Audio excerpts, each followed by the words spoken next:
What happened is during COVID, while I was quarantined and stuck at home, I would call it my COVID bounty. I started writing. So what I didn't do in 20 years and rejections, in those 2 years, between 2020 to 2022, I became very brave. I mean, all of us did when we were confined in small spaces. I would mark my university essays and, try not to poke my eye out from boredom, and then go online and look for things to write. I started writing poems, fiction, nonfiction, and lo and behold, I had 50 pieces accepted all around the world. I was shocked. I was published in the International Human Rights Art Festival in New York. My poem is in a traveling exhibition in North Dakota for the International Human Rights Art Festival, North Dakota, Malaysia, Singapore, all over Canada, going to the moon. I don't know what happened, but I think what happened is when you live your passion, magic happens. And I think that's what the lesson from the universe was to me. Don't wait another 20 years, you will be dead. So I'm so glad I did.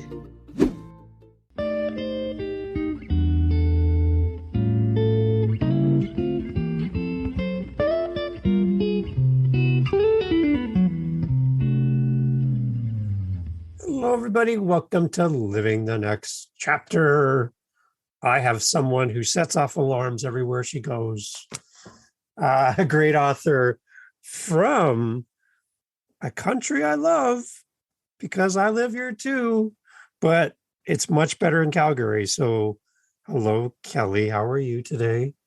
I'm good. Thank you. I am looking forward to this chat that we're going to have. Oh, I am too. And there's so many things. When we first met, we chatted about your books and your things you're working on, how the news has picked up on you and shared your journey. There's so many good things to talk about. And maybe at the end, we can kind of chat about a little bit of where your book might end up in the solar system. That's just a little hook for people to stay to the end, because we're not going to tell you at the beginning. You got to stick around to the end for that part, right? Hang out with us. You join us on the trip. Can you please let everybody know who you are and where you are in the world? Let's get people caught up to you. Absolutely. I'm Kelly Kaur. I live in Calgary, and I came from Singapore. So I am a wonderful immigrant with one foot in each country and happily stationed in the most beautiful place on the earth, Calgary with the Rocky Mountains. Oh, that's got to be gorgeous. Now, yes. I flew over them once. That's as far as I've been. I went to Vancouver for a day for a job I used to have, and I was only in Vancouver for 10 hours and then flew back to Toronto. I wanted to live there for the rest of my life, to be in the western part of the world. Being in Ontario for my whole life, it's just so gorgeous out there. It's so beautiful, right? So Calgary is in between. I know, right? Beautiful. Yeah. I would love to go there, but you need millions of dollars. So Calgary is still kind of in the middle at the moment. You'll have to sell a couple more books, probably. Probably 4. But I've everything I could see when I was flying over Calgary and Alberta was just how gorgeous it is out there. Like, it's picture perfect. It's so beautiful. It's beautiful. Well, you have a friend here now, so make sure that you and the fam come and visit. We'll go to Banff. Okay, I'm going to get my keys right now. I'll be there in a little bit. It's going to take me a while. Absolutely. Okay, that's great. So you are an author, and you've had some interesting success with your book and your writing process. Can you tell us a little bit about how this all started for you? Why are you an author? The Vanna White. Let's see. You got it. Look at that. See? Yes. Perfect. Yes. This is my first novel, Letters to Singapore. And I have to confess that I've wanted to write all my life, and unfortunately did not do it for 20 years because rejection hurts. I had so many rejections when I sent out my poems, my stories. I didn't fit in Singapore. I didn't fit in Canada. I didn't know where my voice belonged. And frankly, I gave up.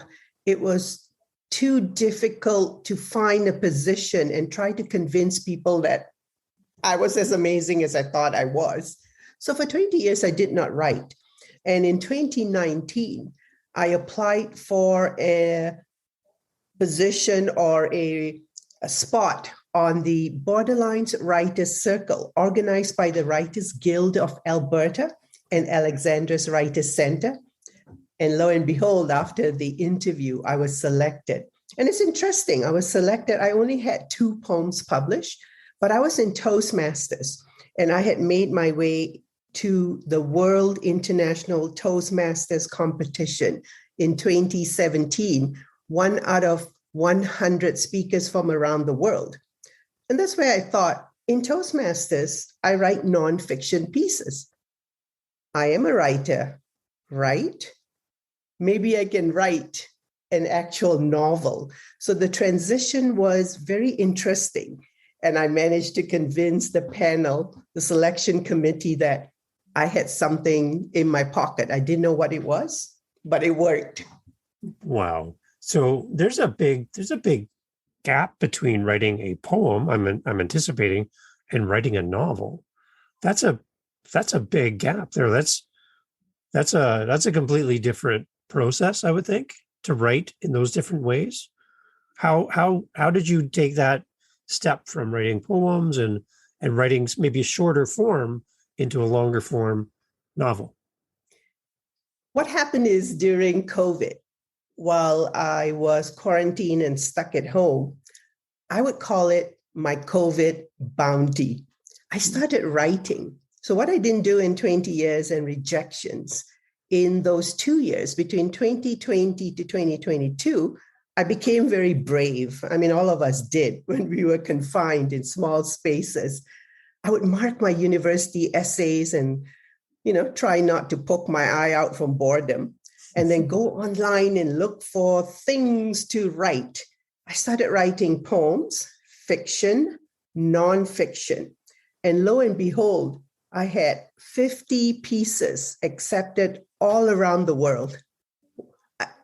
I was shocked. I was published in the International Human Rights Art Festival in New York. My poem is in a traveling exhibition in North Dakota for the International Human Rights Art Festival, North Dakota, Malaysia, Singapore, all over Canada, going to the moon. I don't know what happened, but I think what happened is, when you live your passion, magic happens. And I think that's what the lesson from the universe was to me. Don't wait another 20 years, you will be dead. So I'm so glad I did. And Kelly, had you stopped at that first, second, third, 20th rejection, had you stopped, none of this would have happened, right? Correct. You just kept pushing through. You kept writing. Even though there was a little bit of a gap, you just came back to it because there was something in you that you wanted to capture, that you wanted to write. I think we all want to write, to be published, to be successful, to be in the New York Times, to be the Harry Potter movie. But what if we just wanted to write because it was the right thing to do, because it felt powerful, and because those stories had to find a place? And even if one person read it, wouldn't that be the mission accomplished? And I think once I got into that mode of saying, write about women, write about race, write about stories that people have not heard about because you're from that culture and background, and you have a voice to share. So once I got into the mode, the rejections were still painful, but I just tossed them aside. I'm like, next. I think I made up to have 50 things published, what I couldn't do in 20 years. I think that's redemption. And that redemption is something I want to share with people. Don't give up. Write. Sometimes it's being at the right place at the right time. Sometimes it's luck, but mostly it's just the joy that comes when you write what you want to do. whether it's poems, short stories, fiction. And the most important thing is to start. So if there's an author listening right now, Kelly, and they've had their first rejection letter or response, can you just expand on that just a little bit more and speak directly to that person listening that might be saying, Kelly, I don't know if I'm even going to continue. I got that letter and they're not interested in what I've written. Sharing my experiences, over 25 years ago, I wrote a collection of short stories of and about Singapore. And I sent it away, and the publisher said, no, there's no interest in Singapore short stories. So I gave up and I put it away. Luckily, I didn't burn it because that was my first instinct. Now, 20 years later, I went back to that collection and I pulled out single stories. And I have to say, 3 of them got published, 3 stories in 3 different journals. So I'm thinking, what was different 20 years ago and now? So the lesson that I learned is that just because one journal or place does not accept your writing, so what? Just send it to another one, send it to one at a time and see what happens. And if it's not meant to be, keep writing other pieces. And one of the pieces that I wrote in 10 minutes, because, when you have 60,000 essays to mark as a university lecturer, I sometimes just go, write. And when I did, that one got nominated for a pushcart prize. And I sent it to a book collection anthology in the United Kingdom. So I thought I only had to stay in one place. So I've gone all over the world, Malaysia, Australia, Berlin. So keep sending it because different audiences want different things. And once you find the fit, life is sweet. Wow. Gee, that's very inspirational right there, right? Maybe an author just has limited their community to what they think is going to be appropriate or who they're going to reach, and they haven't even thought outside of their own country. Right. So to go outside and to pursue that takes effort.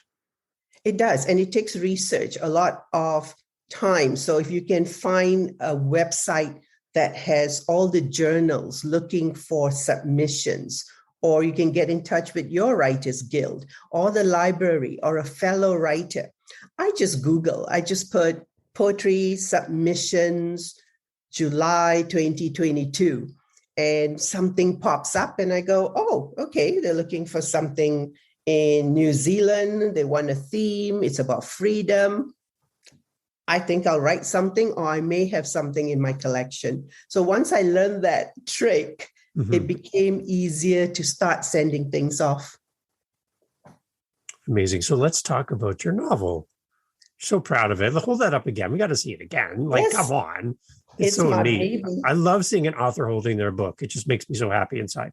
So tell me a little bit about the book. What are readers going to experience when they buy your book and open it and read it? What are they going to find out? So I'll tell you the process first, what I couldn't do in 20 years. I wrote this in 100 days. Wow. Because I was in the project. I had a mentor and she told me, send me 20 pages every 2 weeks. I had to write something. I didn't plan this. This was an accidental baby. I went to the interview and they asked me, what are you going to do? Now, I teach literature sometimes in my university classes. And I always look at, the Stone Angel or the Great Gatsby, and we take things apart and we go, this is what the author was trying to do. When I tried to write the book, I thought, I have no clue what to do. I wrote the first letter and I thought, I love the idea of letters. I love eavesdropping, being a troublemaker. What's in that letter that my sister is reading and she's laughing or crying? So I thought, wouldn't it be cool to eardrop on people's letters? So once I wrote the first letter, and the novel is about a young protagonist who comes from Singapore and goes to the University of Calgary in Calgary. And it is written between 1985 to 1988. She writes letters home to her mommy, her sister, her Chinese friend, Amy, and her South Indian friend, Anita. So the 5 women exchanged letters, with Simran being the main person they're all writing letters to. And in those exchanges, we hear about the secrets that these women have been keeping, harboring, and hoping for what we all hope for: love, life, success, liberty. And I really got into that idea of reading letters, unfolding lives, and creating the connections that no matter where we are in the world, it is the concept of being an outsider. When you're an outsider, you want to fit. And how you try to fit is what these characters in the book try to do. Mm. And also important is the character Sim, who is 20 years old when she comes to the University of Calgary, is an outsider, the immigrant. And she doesn't understand snow. She doesn't understand dating. She escaped from an arranged marriage. She doesn't understand how to negotiate life in the Western world. And all of us go through that, right? Imagine if you went to China or you went to Singapore. Mm-hmm. Don't hug someone. Take your shoes off. Small little things will make or break your experiences when you're an outsider and you try to fit in. Wow. That's amazing. So how has the response been to the book? I think you talked about a book signing that happened just this weekend in Vancouver. Right. How's the response been from readers and from people interested in the book? We've been very lucky. The Stonehouse Publishing is a small publishing company in Edmonton, and they have 4 of us. So the 4 of us, Tony, Portico, Joanne, and I, have had launches in Edmonton, Calgary, Regina, and recently Vancouver. And post-COVID, we had over 60 people. And we all know that's a miracle. Yeah. And it has just been fabulous. I love the combination of different voices and people. And I think my story, I find very intriguing that when people read it and they come back to me, each one has a different take on it.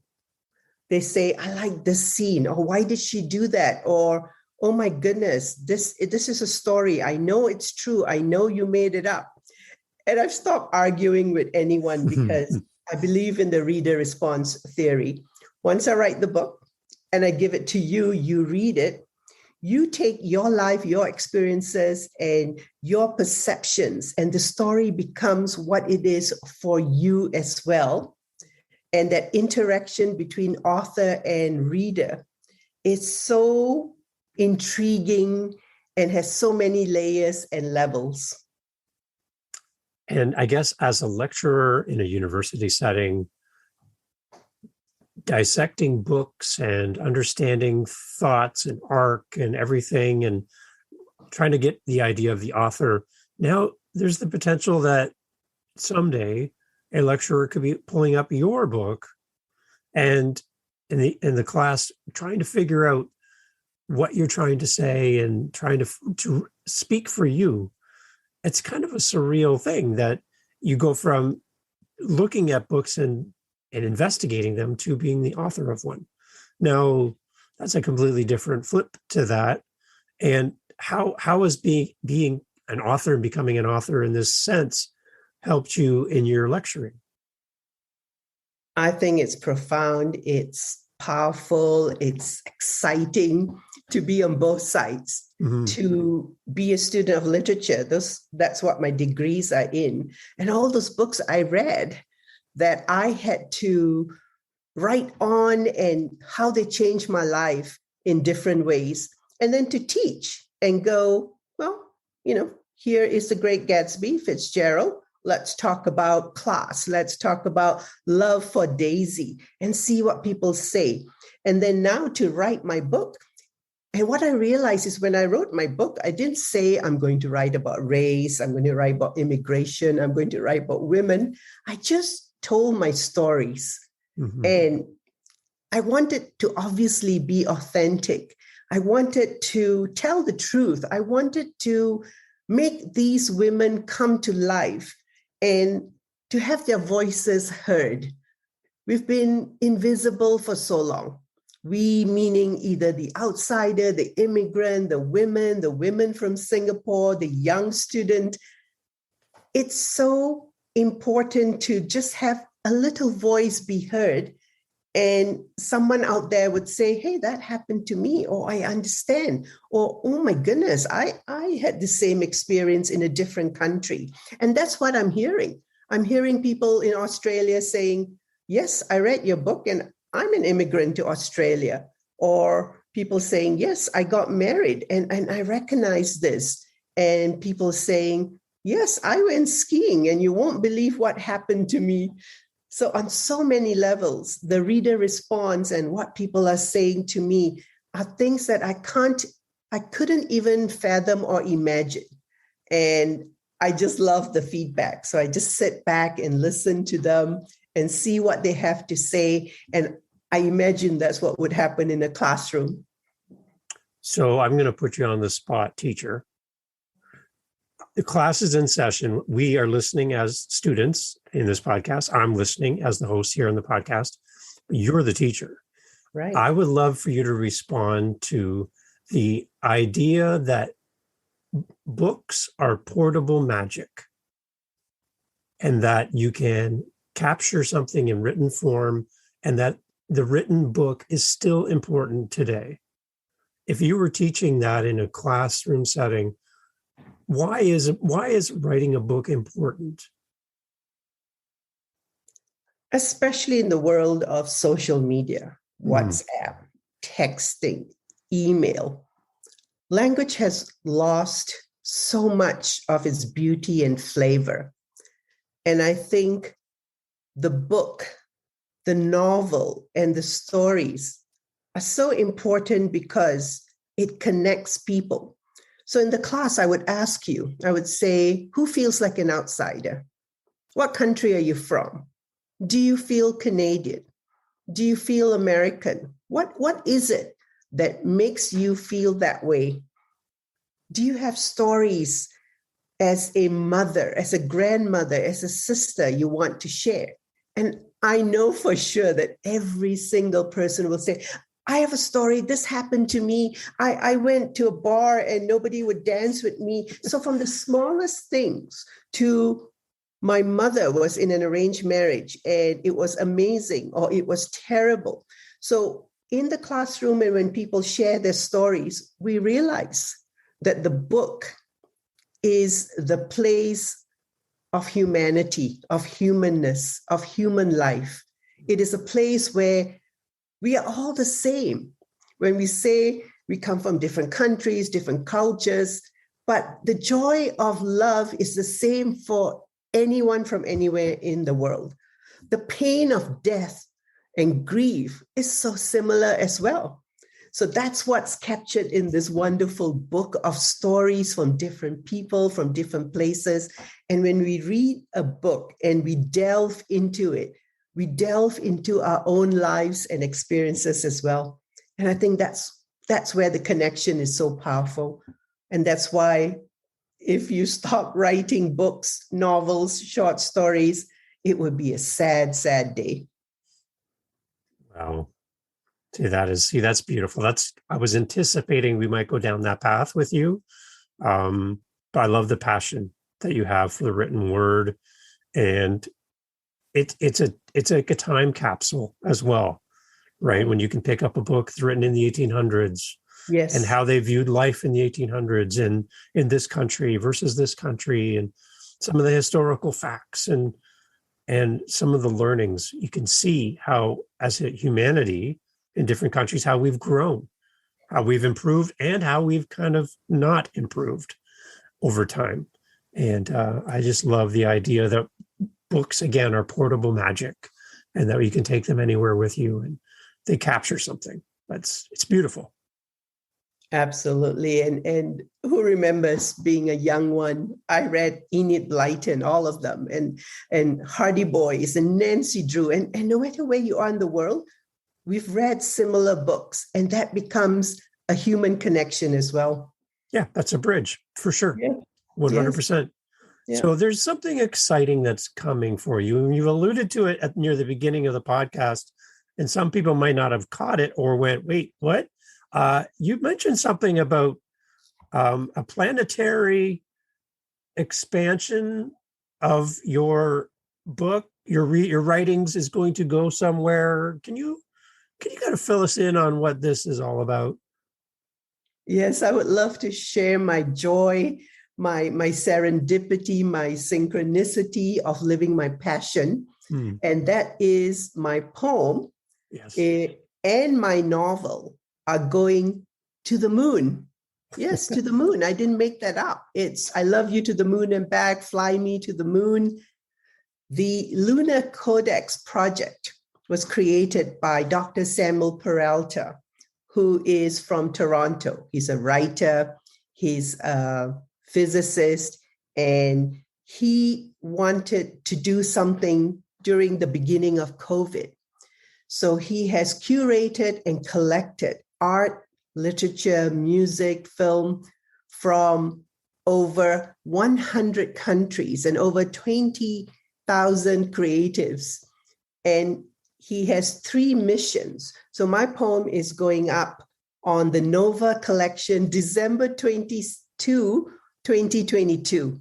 Maybe I'll even go to Florida on the Nova Sea Lander. And this book is going to be forever housed on the moon.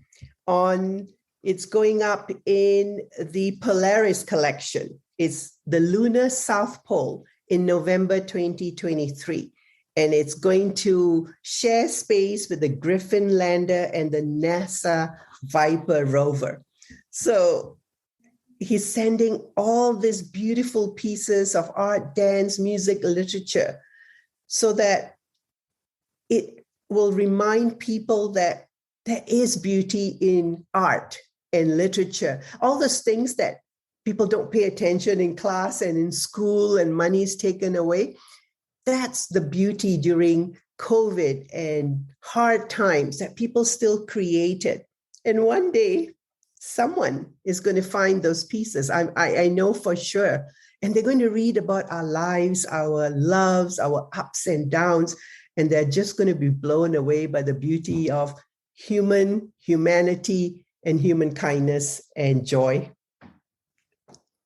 Again, let's go back to what we talked about earlier. If you had given up after that first rejection, A, we would not be having this conversation because you might not have pursued writing.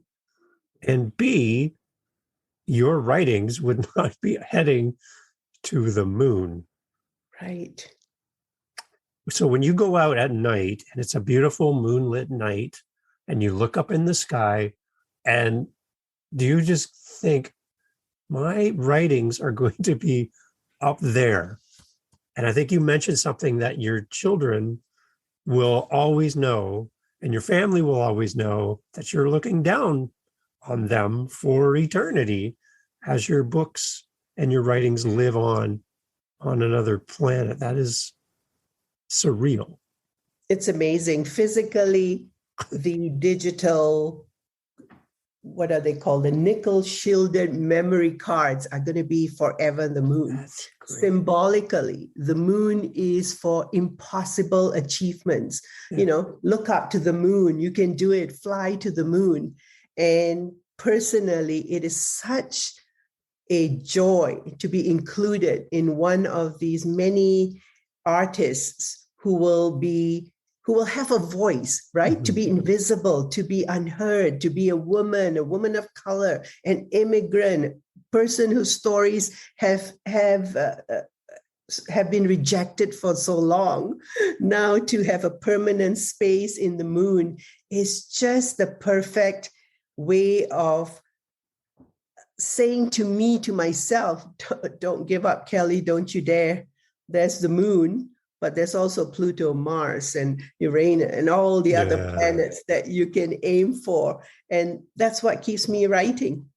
If I had given up, there would have been nothing for me to fall back on. Not that that's important, but what's important is it was my passion. Mm-hmm. And to unleash it is to create the magic that we've been talking about. So that's our theme today, right?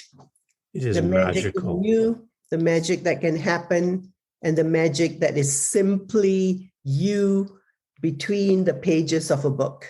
It's beautiful, Kelly.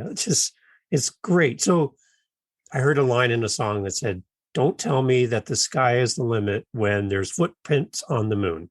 Oh, I like that. Right? Now we can say, "Don't tell me the sky is the limit when Kelly's book and writings are on the moon." Exactly. That's even better. I like that even better.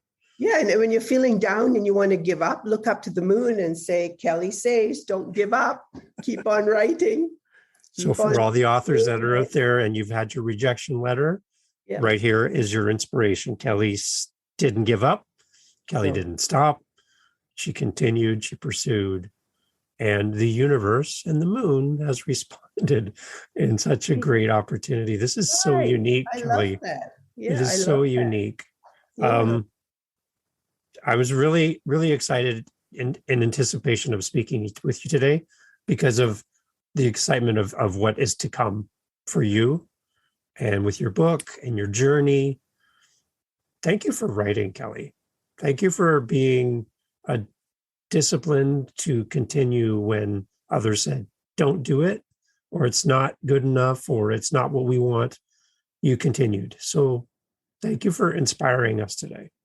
And also important, thank you for giving me a space and a platform to be heard, to share my stories and to say anything is possible. I'd appreciate that. And this is a wonderful moment for me as well. Oh, well, you're demonstrating it for us, Kelly. So excited. So yes, Letters to Singapore. You can hold that book up again. Let's see this again. Singapore. There you go. There it is.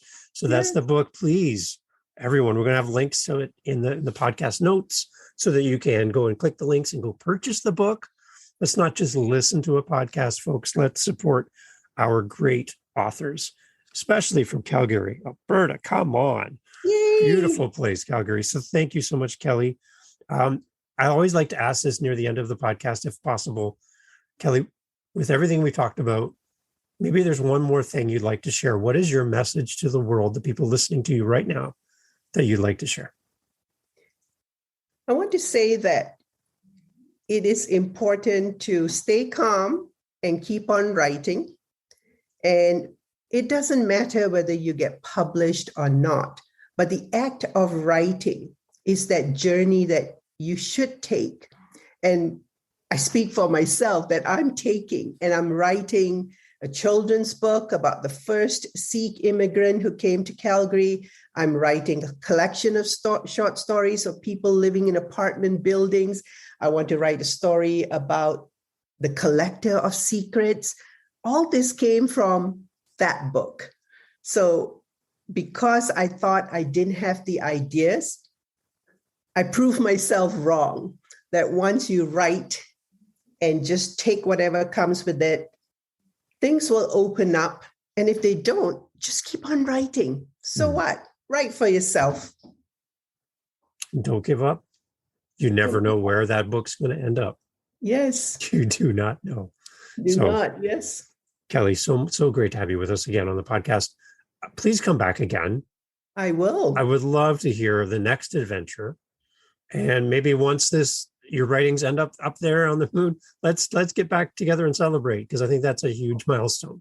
And that would be wonderful. Congratulations on all your success, and for not saying and not giving in when people said no. You've inspired me today, and you've inspired our listeners. Thank you so much. Thank you. Fly me to the moon. Excellent. Yes. Everyone, please go buy the book. Thanks, Kelly. Appreciate it. Thank you, everyone. Appreciate it. Bye-bye.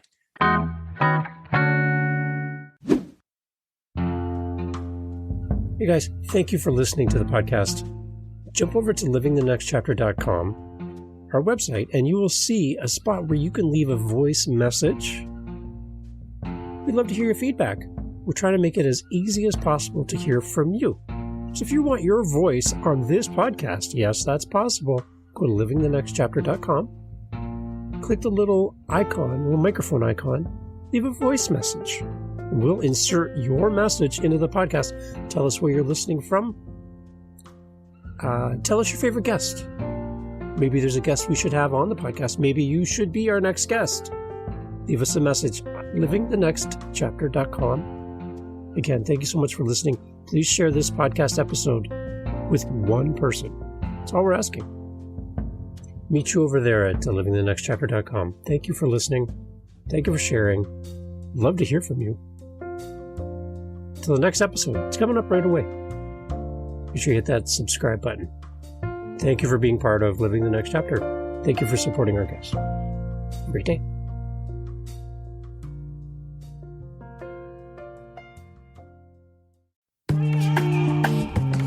Mindshift Power Podcast, the podcast for teenagers and those who work with them. There's a huge problem in America today. There's a very large disconnect between teenagers and the adults who work with them. I'm looking to bridge that gap with real, raw, honest conversation, not held back by the chains of political correctness. You cannot solve a problem you do not understand. Want to understand teenagers today? Listen to this podcast. This podcast is for teens in the U.S. and Canada. To learn more, go to fatimabay.com/podcast or just look for Mindshift Power Podcast on any listening platform. I look forward to you being a faithful listener.